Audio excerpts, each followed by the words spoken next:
தாவேக அரசு சட்டசபையில என்னதான் பெரும்பான்மையை நிரூபிச்சிருந்தாலுமே சில சட்ட சிக்கல்கள் பார்த்தீங்கன்னா இன்னைக்கு வரை இருந்துட்டா வருது, பரபரப்பா தான் போயிட்டு இருக்கு அரசியலோட காலம்.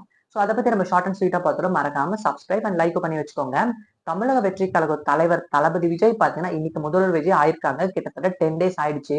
அதுக்கப்புறம் பாத்தீங்கன்னா என்னென்ன சிக்கல் இருக்குன்னு பார்ப்போம். ஃபர்ஸ்ட் சிக்கல் பாத்தீங்கன்னா இப்ப ஃப்ளோர் டெஸ்ட்ல பாத்தீங்கன்னா தாவேக்காக பெரும்பாலும் நிரூபிக்கணும். தாவேகிட்ட பெரும்பாலும் இல்ல. அதனால பாத்தீங்கன்னா காங்கிரஸ், இடதுசாரி கட்சிகள், விசிகே, அப்புறம் பாத்தீங்கன்னா ஐசிஎம்எல் இந்த மாதிரி கூட்டணி எல்லாம் சேர்ந்து பாத்தீங்கன்னா கவுண்ட பாத்தீங்கன்னா 118 கொண்டு வந்தாங்க.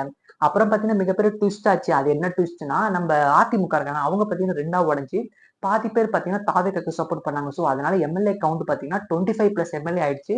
சோ கவுண்ட் வந்து 144 ஆயிடுச்சு. 118 எங்க இருக்கு, 144 எங்க இருக்கு. இப்ப பாத்தீங்கன்னா இது சிக்கல் கிடையாது. தாவேக்கு ஆட்சி அமைக்கிறது எந்த ஒரு சிக்கலும் கிடையாது.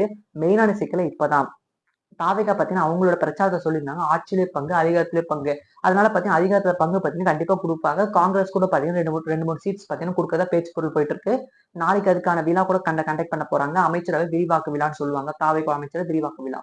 சோ இப்ப பாத்தீங்கன்னா அதுவும் பிரச்சனை கிடையாது. என்ன பிரச்சனை பாத்தீங்கன்னா இப்ப அதிமுக பாத்தீங்கன்னா மினிஸ்டர்ல வந்தா இந்த இடதுசாரி கட்சி இருப்பாங்கல்ல, சிபிஐ, சிபிஎம் இந்த மாதிரி கட்சி, அப்புறம் விசிகே இவங்க எல்லாம் பாத்தீங்கன்னா நாங்க என்னோட முடிவை பாத்தீங்கன்னா பரிசீலிப்போம். அதாவது ஆதரவு கொடுத்ததை பாத்தீங்கன்னா நாங்க வாபஸ் வாங்கன்றதை இன்டைரக்டா சொல்றாங்க. சோ அதனால அதிமுக மினிஸ்டர்ஸ் பாத்தீங்கன்னா தாவேகா அரசு வந்தா தாவேகாக்கு மிகப்பெரிய பிரச்சனை ஆகுன்றது இதுல இருந்தே தெரியுது. ஏன்னா பாத்தீங்கன்னா வாபஸ் வாங்கிட்டா மறுபடியும் ஃப்ளோர் டெஸ்ட் பத்தி நிரூபிக்க சொல்லுவாங்க. அது மிகப்பெரிய சிக்கலாயிரும் தாவேகாக்கு. ஒரு வேளை பாத்தீங்கன்னா இந்த இடதுசாரி கட்சிகள், விசிகே, ஐசிஎம்எல் இவங்கெல்லாம் பாத்தீங்கன்னா போனாலுமே அந்த 25 தாவேகா எம்எல்ஏ உள்ள வந்தாலுமே தாவேகா அரசு பாத்தீங்கன்னா ஆட்சி அமைக்க எந்த ஒரு பிரச்சனையும் கிடையாது. கவுண்ட் பாத்தீங்கன்னா 130 மேல போயிரும். ஆனா அந்த பக்கம் பாத்தீங்கன்னா எடப்பாடி டீம் இருப்பாங்க. அவங்க பாத்தீங்கன்னா 22 மெம்பர்ஸ் இருக்காங்க. அவங்க வந்து எதிர்த்து போட்டிட்டாங்க.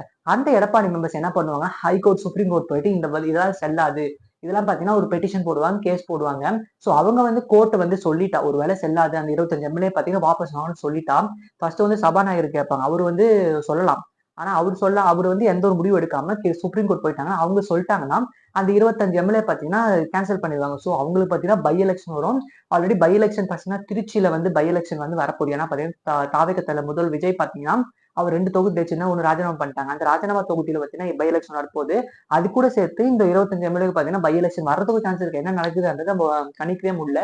அந்த அளவுக்கு பாத்தீங்கன்னா பாலிடிக்ஸ் வந்து பரபரப்பா போயிட்டு இருக்கு. இதுக்கு முன்னாடி பாலிடிக்ஸ்ல பாத்தீங்கன்னா இந்த அளவுக்கு பரபரப்பா போனதே கிடையாது. இப்ப பாத்தீங்கன்னா செம்ம ட்ரெண்டிங்கா போயிட்டு இருக்கு தளபதி விஜய் பாத்தீங்கன்னா வந்ததுக்கு அப்புறம். சோ முதல்வர் விஜய் வந்துட்டீங்கன்னா இப்ப நிறைய திட்டங்கள்லாம் ப்ரொடியூஸ் பண்ணிட்டு இருக்கு. அதுவும் பாத்தீங்கன்னா மக்கள் முறையில் பேச்சு பொருளா போயிட்டு இருக்கு. சோ அடுத்த வீடியோல நம்ம ஃபர்தரான பொலிட்டிக்கல் அப்டேட்ஸ் பார்ப்போம். மறக்காம சப்ஸ்கிரைப் அண்ட் லைக் பண்ணி வச்சுக்கோங்க. பை.